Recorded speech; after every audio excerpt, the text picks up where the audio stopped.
kind of train of thought on this video is on forgiveness in a way. The last video was. And I was using an example of, in all my cases, there's always going to be someone who's the most liable, criminally.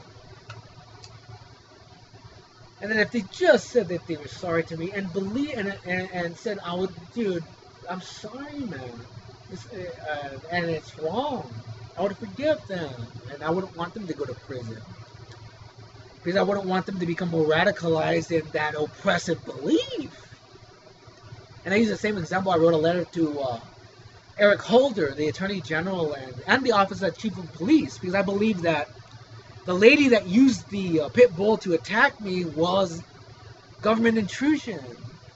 And I even asked a lot of questions to the officer. I talked to a lieutenant or a captain on the phone. And I put a lot of questions. I want to know if she's affiliated to government intrusion. And he wouldn't answer any questions, man. But I even put in my letter, if she would say she was sorry to me, I would forgive her. Because I would also release her. I wouldn't want her to go to the can and be more radicalized. Because she's doing something either under duress or under a religious cloud or whatever. I would always want to know why. Why did that lady do that? But I also know I'm under an extreme government intrusion or surveillance. So government intrusion has to know that that lady's using that dog as a weapon. Again, the Office of the Chief of Police, they wouldn't answer the questions. And I understand why, because you're liable.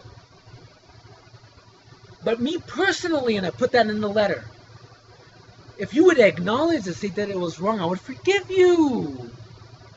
Because I don't want you more radicalized in an oppressive belief in prison. Because that's what would happen to white people or people in the religion. Oh my God, they're gonna go to the can and they get more radicalized in their belief, dude, and be more oppressive when they get out. Oh my gosh, man, that's what happens with these gangs, dude.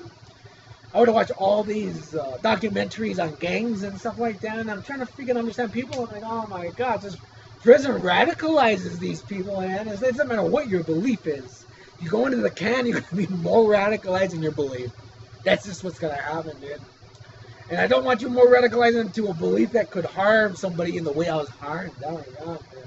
I would rather you before to say, oh my gosh, I did something bad. Look what I did to Dominic. I'm involved in that. And I want to know that that's wrong, so you don't do it. Again, anybody.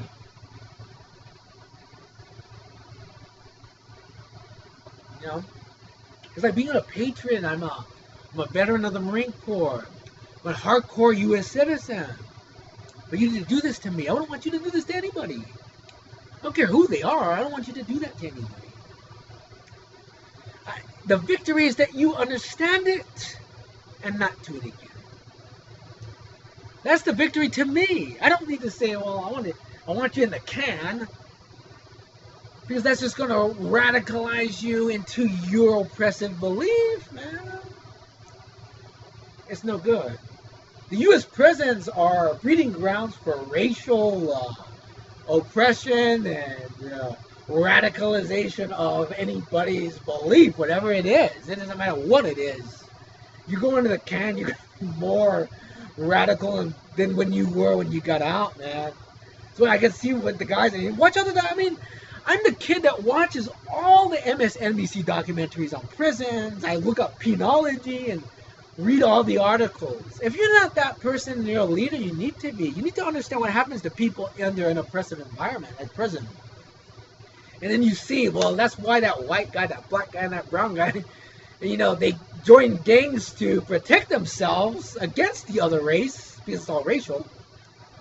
And then they become radicalized in their belief, whatever their belief is. Oh my gosh, man, and you watch these things, I'm like, oh no.